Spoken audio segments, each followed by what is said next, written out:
Indonesia dan Malaysia kompak ancam hentikan ekspor sawit ke Uni Eropa.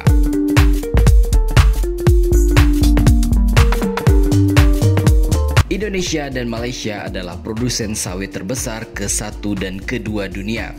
Dengan posisi ini, maka gabungan produksi sawit Indonesia dan Malaysia menguasai 88% dari produksi crude palm oil atau CPO dunia.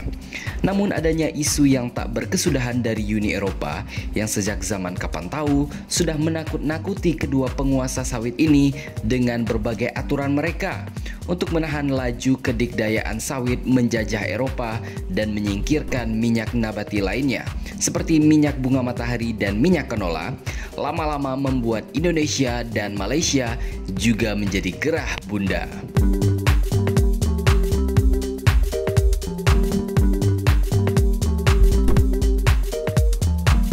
Malaysia dan Indonesia mengancam akan menghentikan ekspor minyak sawit ke Uni Eropa sebagai respon terhadap undang-undang baru yang ditujukan untuk melindungi hutan atau deforestasi dan memperketat penjualan produksi minyak sawit.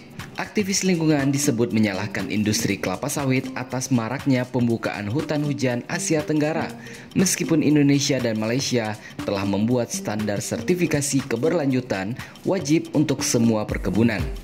Menteri Komoditas Malaysia Fadillah Yusof mengatakan Malaysia dan Indonesia akan membahas undang-undang yang melarang penjualan minyak kelapa sawit dan komoditas lain yang terkait dengan deforestasi, kecuali importir dapat menunjukkan bahwa produksi barang spesifik mereka tidak merusak hutan. Jika kita perlu melibatkan para ahli dari luar negeri untuk melawan langkah apapun yang dilakukan Uni Eropa, kita harus melakukannya. Begitu ujar Fadillah Yusof seperti dikutip pada hari Kamis 12 Januari 2023. Atas pilihannya adalah kita hanya menghentikan ekspor ke Eropa, hanya fokus pada negara lain jika mereka Uni Eropa mempersulit kita untuk mengekspor ke negara mereka. Begitu lanjut Fadillah. Fadillah Yusof yang juga menjabat sebagai Wakil Perdana Menteri Malaysia mendesak anggota Dewan Negara Penghasil Minyak Sawit atau CPOPC untuk bekerja sama menentang undang-undang baru tersebut dan memerangi tuduhan tak berdasar yang dibuat oleh Uni Eropa dan Amerika Serikat tentang keberlanjutan minyak sawit. CNN Indonesia masih berusaha meminta tanggapan atas isu ini kepada Dirjen Perdagangan Luar Negeri Kementerian Perdagangan Budi Santoso dan Direktur Ekspor Pertanian dan Kehutanan Direktorat Jenderal Perdagangan Luar Negeri Kementerian Perdagangan Farid Amir. CPOPC yang dipimpin oleh Indonesia dan Malaysia sebelumnya menuduh Uni Eropa secara tidak adil menargetkan minyak sawit. Presiden Joko Widodo dan Perdana Menteri Malaysia Anwar Ibrahim pada minggu ini juga sepakat untuk memerangi diskriminasi terhadap kelapa sawit dan memperkuat kerjasama melalui CPOPC. Indonesia dan Malaysia telah meluncurkan kasus terpisah dengan WTO, mengatakan bahwa langkah bahan bakar diskriminatif dan merupakan hambatan dalam perdagangan internasional.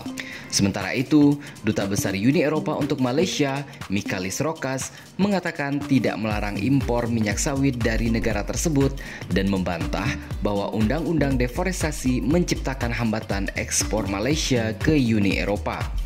Rokas menambahkan bahwa dia berharap dapat bertemu dengan Fadillah untuk meredakan kekhawatiran Malaysia. Hukum berlaku sama untuk komoditas yang diproduksi di negara manapun, termasuk negara anggota Uni Eropa. Dan aturan ini bertujuan untuk memastikan bahwa produksi komoditas tidak mendorong deforestasi dan degradasi hutan lebih lanjut.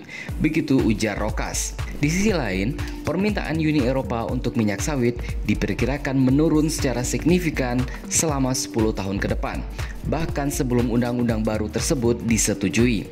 Pada tahun 2018 yang lalu contohnya, aturan energi terbarukan Uni Eropa mengharuskan penghapusan bahan bakar transportasi berbasis kelapa sawit secara bertahap pada tahun 2030 karena dianggap berkaitan dengan deforestasi. Padahal Uni Eropa adalah konsumen minyak sawit terbesar ketiga di dunia yang menyumbang 9,4% atau 1,47 juta ton dari ekspor minyak sawit Malaysia sepanjang tahun 2022. Direktur Segara Institute, Peter Abdullah Rejalam, mengatakan jika Indonesia dan Malaysia kompak, maka akan mendapatkan keuntungan yang besar, terutama dalam menghadapi Uni Eropa.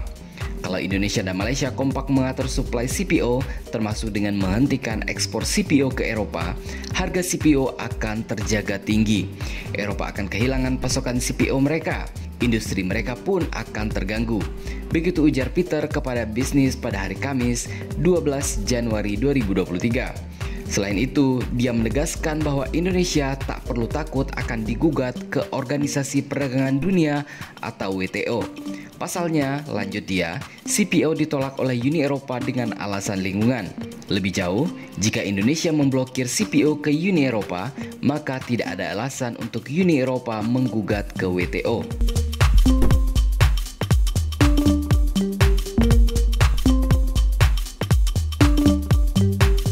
Dari berita ini, kita melihat betapa powerfulnya sebenarnya Indonesia dan Malaysia dalam hal perdagangan dunia, khususnya dalam perdagangan kelapa sawit.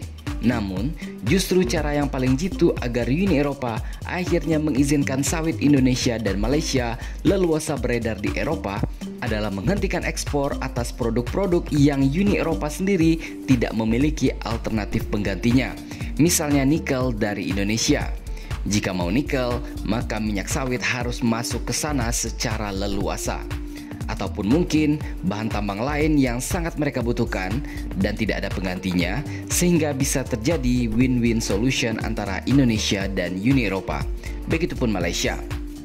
Jadi, bagaimana menurut pendapat Anda?